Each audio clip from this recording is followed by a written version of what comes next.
এই জ্যামের শহর ঢাকায় থেকে থেকে কেমন লাগবে যদি বলি যে এক্সপ্রেসওয়ের সাথেই হবে আমাদের নতুন স্বপ্নের বাসা। কোনো শাখা রোড না, কোনো লিং রোড না, ঠিক এক্সপ্রেসওয়ে থেকেই পৌঁছে যাব আমাদের নতুন স্বপ্নের বাসায়। কেমন লাগবে যদি বলি আমাদের নতুন বাসার খুব কাছাকাছি হবে মেট্রো স্টেশনটা। আসসালামু আলাইকুম এভরিওয়ান, আমি এহসান ফারাবি ফ্রম লাদে। শুরুতেই আমি লাদে সম্পর্কে একটু বলে নিচ্ছি। লাদে মূলত একটি ট্রেডিং কোম্পানি, যেখানে আমরা চায়না থেকে প্রোডাক্ট ইম্পোর্ট করি এবং সাপ্লাই করে থাকি। আর লাদে অ্যাসেট হচ্ছে লাদে গ্রুপেরই একটি সিস্টার কনসার্ন, যেখানে মূলত আমরা শেয়ার বেসিসে ল্যান্ড ক্রয় করে থাকি এবং নিজেদের ফ্ল্যাট নিজেরাই তৈরি করে থাকি। এভাবে করে বাজার মূল্যের থেকে 50% কম প্রাইসে আমরা আমাদের নিজেদের ফ্ল্যাট নিজেরাই তৈরি করতে পারি। বাংলাদেশ সরকার ঢাকা শহরের এই বিশাল জনসংখ্যার চাপ কমানোর জন্যই ঢাকাকে এক্সটেন্ড করার পরিকল্পনা নিয়েছেন, যার জন্যই রাজুকের দুটি বড় বড় প্রকল্প স্টার্ট হয়েছে। এর মধ্যে প্রথম একটি হচ্ছে পূর্বাচল নিউ টাউন, যেটা পূর্বাচল অবস্থিত, এবং দ্বিতীয় প্রজেক্টটি হচ্ছে রাজুকের ঝিলমিল প্রজেক্ট, যেটা মাওয়া রোডে অবস্থিত। এই দুটো প্রজেক্টকে কেন্দ্র করে বেসরকারি শত শত প্রজেক্ট এখন তৈরি হচ্ছে। এছাড়াও আমরা যদি মাওয়া এবং পূর্বাচল ছাড়াও 3 নম্বর এক্সটেনশনের দিকে দেখি, যেটা হচ্ছে বসিলা এবং মোহাম্মদপুর, এই সাইডটাতেও প্রচুর পরিমাণে বেসরকারি প্রজেক্ট হচ্ছে। এখন আমাদের মনে কোশ্চেন আসতেই পারে যে ঢাকা তো এক্সটেন্ড হচ্ছে পূর্বাচল, মাওয়া অথবা বসিলার দিকে, কিন্তু আমরা এই 3টা এরিয়ার থেকে কোন এরিয়াতে অ্যাকচুয়ালি আমরা ইনভেস্ট করব। যে কোনো জায়গায় ইনভেস্ট করার আগে আমার সর্বপ্রথম মনে হয় যে আমাদের ROI অথবা রিটার্ন অন ইনভেস্টমেন্ট নিয়ে চিন্তা করা উচিত। ধরুন আমাদের কাছে 100 টাকা আছে, এই 100 টাকা দিয়ে চাইলে আমরা পূর্বাচলে একটা ল্যান্ড কিনতে পারি, চাইলে আমরা আমাদের গ্রামে কোথাও ল্যান্ডে ইনভেস্ট করতে পারি, অথবা অন্য যে কোনো প্লেসে আমরা ইনভেস্ট করতে পারি। কিন্তু আমাদের সর্বপ্রথম দেখতে হবে যে কোন প্লেসে এই 100 টাকা দিয়ে ল্যান্ড পারচেস করলে 5 ইয়ার্স পর অথবা 10 ইয়ার্স পর আমাদের সবচেয়ে বেশি রিটার্ন এনে দিবে। অ্যাকর্ডিং টু এভরিওয়ান, পূর্বাচল হচ্ছে নেক্সট হটকেক ফর ইনভেস্টমেন্ট। কোনো একটা দেশের গভর্নমেন্ট যখন কোনো একটা পার্টিকুলার প্লেসে খুব বেশি ইন্টারেস্ট শো করে, তখন বুঝতে হবে যে ওই জায়গাটার ভ্যালু অথবা ওই জায়গায় ইনভেস্ট করলে রিটার্ন সবসময় অনেক বেশি হাই হওয়ার চান্সেস থাকে। পূর্বাচলকে মাওয়া অথবা বসিলা থেকে প্রায়োরিটাইজ করার পিছনে অনেকগুলো রিজন আছে। তার মধ্যে একটি হচ্ছে ঢাকার একমাত্র এয়ারপোর্ট, যেটা থেকে পূর্বাচল যেতে ম্যাক্সিমাম সময় লাগে 15 মিনিট। এখানেই তৈরি হতে যাচ্ছে বাংলাদেশের সবচেয়ে বড় এবং সর্বাধুনিক আন্তর্জাতিক মানের স্টেডিয়াম বঙ্গবন্ধু ট্রাই টাওয়ার, যেখানে 3টি সুউচ্চ ভবন থাকবে এবং যার সর্বোচ্চটি হবে 111 তলা। এটি হবে দেশের একমাত্র প্রথম স্যাটেলাইট শহর এবং বিশ্বের সকল বড় বড় কোম্পানিগুলোর অফিস এখানেই থাকবে। ঢাকা ইন্টারন্যাশনাল ট্রেড ফেয়ার বা বাণিজ্য মেলা, যেটা আগে আগারগাঁতে ছিল, সেটা বর্তমানে পূর্বাচলে এনে পার্মানেন্ট করে দেওয়া হয়েছে। জাপান ইকোনমিক জোন বা জাইকা পূর্বাচলের খুবই কাছাকাছি অবস্থিত, যার থেকে খুব ইজিলি বোঝা যায় যে এই অঞ্চলের ভবিষ্যতে যাতায়াত ব্যবস্থার আরও অনেক উন্নত হবে। এখানে রয়েছে বসুন্ধরা ইন্টারন্যাশনাল কনভেনশন সেন্টার, যেটি একটি আন্তর্জাতিক মানের কনভেনশন সেন্টার। IELTS এক্সাম থেকে শুরু করে majority of the national and international fair and এক্সপোগুলো ঠিক এখানেই হয়ে থাকে।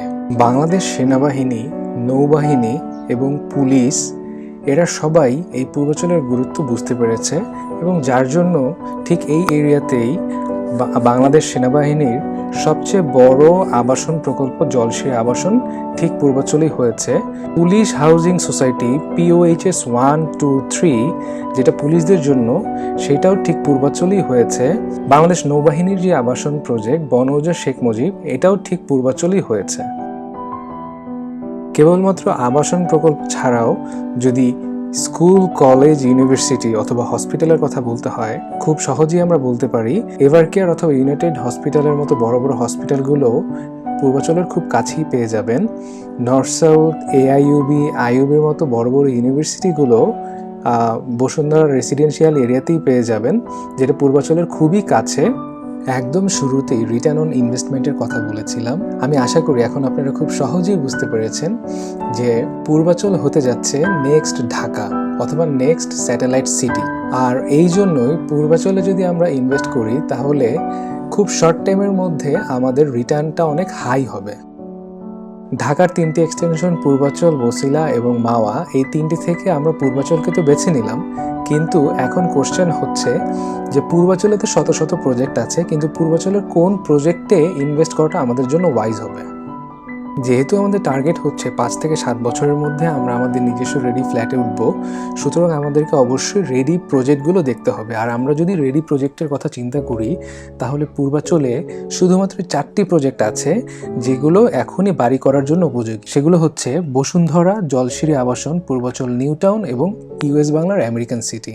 এই প্রজেক্টগুলোর মধ্যে বসুন্ধরা ফুললি ডেভেলপ এবং এর ডেভেলপমেন্ট এর একদম শেষের যে ব্লক, এন ব্লক এবং পি ব্লক, ঠিক এই এন এবং পি পর্যন্ত পৌঁছে গিয়েছে। আমরা এখন যে ব্লকটা দেখতে পাচ্ছি সেটা হচ্ছে বসুন্ধরার এন ব্লক এবং পি ব্লক। এইদিকে খেয়াল করলে দেখা যাবে যে অলমোস্ট এই দিকেও বিল্ডিং এর কাজ শুরু হয়ে গিয়েছে এবং নেক্সট 2 ইয়ার্সের মধ্যে ধারণাই করা যায় এখানে আর কোনো খালি জমি থাকবে না। যেহেতু আর কোনো জমিই থাকবে না, তাই আলটিমেটলি বসুন্ধরার ল্যান্ডের এই শেষের দিকে এসেও প্রাইস অনেক হাই।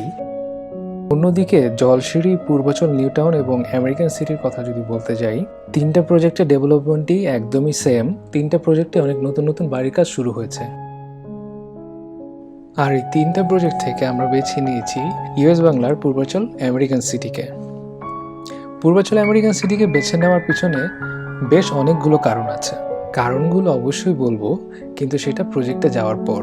কিন্তু তার আগে চলেন আমরা একটু দেখে নিই যে আমাদের প্রজেক্টে কিভাবে যেতে হবে। তো আমরা যদি হযরত শাহজালাল ইন্টারন্যাশনাল এয়ারপোর্ট থেকে স্টার্ট করি তাহলে প্রথমে আমাদেরকে আসতে হবে বিশ্ব রোড সার্কেল, এবং বিশ্ব রোড সার্কেল থেকে এইটা হচ্ছে এক্সপ্রেসওয়ে।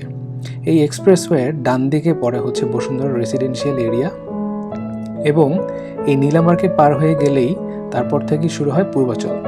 পূর্বাচলের 1, 2, 3 নম্বর সেক্টর এই হাতের ডান পাশে পড়েছে এবং বাকি সেক্টরগুলো ঠিক এই এরিয়াতে পড়েছে। আমরা যে ট্রাই টাওয়ারের কথা বলেছিলাম, এই ট্রাই টাওয়ারটা ঠিক এখানেই হবে, এবং ইন্টারন্যাশনাল ট্রেড ফেয়ারটা আমরা দেখতে পাচ্ছি এইখানে। তো এই এক্সপ্রেসওয়ে দিয়ে সোজা চলে গেলে এখানে হচ্ছে কাঞ্চন সেতু, এবং এই কাঞ্চন সেতু পার হয়ে ঠিক 3 কিলোমিটার এগিয়ে গেলে এই যে গ্রিন ইউনিভার্সিটি দেখতে পাচ্ছি, এখানে হচ্ছে আমাদের প্রজেক্ট। এটা হচ্ছে এন্ট্রেন্স, এবং এই পুরো প্রজেক্টটা হচ্ছে 8000 বিঘার মধ্যে টোটাল এই এরিয়াটুকু নিয়ে। এবং এখান থেকে শুরু করে এই এন্ট্রেন্সটা একদম এই সিলেট হাইওয়ে পর্যন্ত টাচ করবে।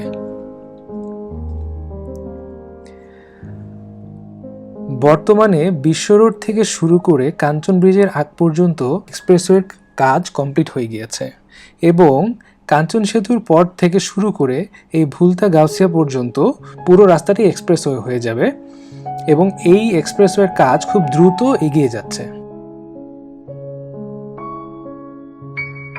বর্তমানে আমরা আছি কাঞ্চন ব্রিজের ঠিক শুরুর দিকে।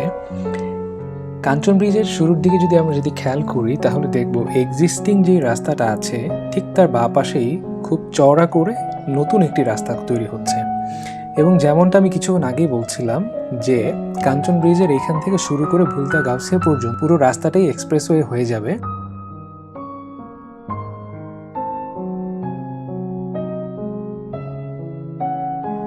এক্সিস্টিং রাস্তার দুই পাশে একটু খেয়াল করলে আমরা দেখতে পারবো যে রাস্তাটাকে বালি ফেলে ভরাট করা হয়েছে, এবং নতুন যে বৈদ্যুতিক পিলারগুলো আছে সেগুলো খুব দূরে দূরে ইনস্টল করা হয়েছে।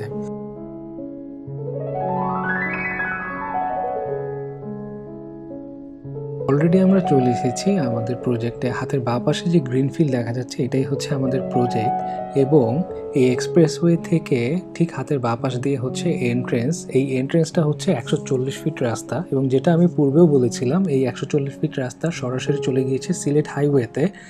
এটা হচ্ছে প্রজেক্টে এন্ট্রেন্স, আর প্রজেক্টের থেকে বের হওয়ার জন্য হাতের ঠিক ডান পাশেই একটি 100 ফিট রোড রয়েছে, যে রোডটি ব্যবহার করে প্রজেক্টের সকল গাড়ি প্রজেক্ট থেকে বের হয়ে যাবে। তো চলেন আপনাদেরকে এখন প্রজেক্ট সম্পর্কে একটু ডিটেলস ধারণা দিই এবং সরাসরি আমাদের প্লটের কাছে নিয়ে যাব। তো কিছুক্ষণ আগে যেখানে আমি বলছিলাম যে এই যে এক্সপ্রেসওয়ে, এই এক্সপ্রেসওয়েতে এন্ট্রেন্সটা হচ্ছে এই যে 140 ফিটের এন্ট্রেন্স, এটাই হচ্ছে 140 ফিটের এন্ট্রেন্স, এবং যেটা আমি বলছিলাম যে প্রজেক্ট থেকে সমস্ত গাড়িগুলো ঢুকবে এই এন্ট্রেন্স দিয়ে, অ্যান্ড এক্সিট হচ্ছে এই রোডটা। তার মানে এই একটা রোডই গাড়ি প্রবেশ এবং বাহিরের জন্য ব্যবহার হবে না। এই রোডটা শুধুমাত্র গাড়ি প্রবেশের জন্য ব্যবহার হবে, আর এই আউটার রোডটা গাড়ি বের হয়ে যাওয়ার জন্য ব্যবহার হবে। প্রজেক্টের একদম শুরুতে এই রেড কালার করে দেয়া, এটা হচ্ছে একটা মেডিকেল কলেজ এবং হসপিটাল, যেটা অলমোস্ট 49 বিঘার মধ্যে হবে। এই যে পিঙ্ক কালার আমরা যেটা দেখছি সেটা হচ্ছে শপিং মল, এটা 33.69 বিঘার মধ্যে হবে। এবং এই যে সার্কেল করা অংশটা, এটা হচ্ছে গ্রিন ইউনিভার্সিটি, যেটা বর্তমানে এখন প্রজেক্টে ঢুকলে হাতে ডান পাশে দেখা যায়, এবং এখানে ক্লাস চলমান। প্রজেক্ট থেকে একটু সামনের দিকে যদি আমরা যাই, এই গ্রিন কালারগুলো করে দেওয়া হচ্ছে অ্যাকচুয়ালি পার্ক, এবং ইয়েলো কালারগুলো হচ্ছে স্কুল, কলেজ এবং ইউনিভার্সিটিস। তো 140 ফিট রোড থেকে সে একটু সামনের দিকে গেলে আমরা দেখব যে এখানে একটি স্কুল আছে, এবং এই ডান দিকে দুটো পার্ক আছে, রানিং আছে, যেটা মূলত E4-এ। আর E4-এর কীভাবে যেতে হবে সেটা আমি দেখিয়ে দিচ্ছি। সেম প্রসেস, 140 ফিট রোড থেকে যে এভিনিউ রোডটা গিয়েছে 100 ফিট, এই 100 ফিট রোড থেকে E4-এ যাওয়া যায়। E4টা কেন ইম্পর্টেন্ট? বিকজ E4-এর পাশে আছে গলফ ক্লাব। এই গলফ ক্লাবটা 370 বিঘার মধ্যে হবে এই প্রজেক্টের ভিতরেই। এছাড়াও E4-এর খুব কাছাকাছি আছে একটা ইংলিশ মিডিয়াম স্কুল, যেটা 14.5 বিঘার মধ্যে হবে। একটি পার্ক, এই পার্কটা আমি ভিডিওতে দেখাবো, অলমোস্ট 7.25 বিঘার মধ্যে। এছাড়াও ইন্টারন্যাশনাল স্কুল আছে, যেটা অলমোস্ট 28 বিঘার মধ্যে হবে। তো আমরা এখন সরাসরি চলে এসেছি আমাদের প্লটের সামনে। এই প্লটের লোকেশনটা খুবই চমৎকার। এর কারণ হচ্ছে এটি একটি সাউথ ফেসিং প্লট। সচরাচর সাউথ ফেসিং প্লটগুলোর ডিমান্ড অনেক বেশি হাই হয়ে থাকে। এছাড়াও এই প্লটের খুব কাছাকাছি আছে 370 বিঘার মধ্যে গলফ এরিয়া, সেন্ট্রাল মসজিদ এই প্লটটা থেকে খুবই কাছে। এছাড়াও এই পুরো প্রজেক্টের মধ্যে যে খুব আকর্ষণীয় যে রোডটা 100 ফিট পাম ট্রি রোড, এইটা এই প্লট থেকে খুব কাছাকাছি। এছাড়াও এই প্লটের খুব কাছাকাছি আমরা পেয়ে যাবো একটা পার্ক, যেটি 7 বিঘার মধ্যে অবস্থিত। এছাড়াও একটি ইংলিশ মিডিয়াম স্কুল। এখানে 4 কাঠার মধ্যে G+8 সিঙ্গেল ইউনিট হবে। যেহেতু এটি একটি সিঙ্গেল ইউনিট প্রজেক্ট, সুতরাং এটাকে মোটামুটি লাক্সারিয়াস বলা চলে। এই প্লটের খুব কাছাকাছি সুন্দর দুটি বাসা আছে, এগুলো আমি ভিডিওতে দেখে দেওয়ার চেষ্টা করছি।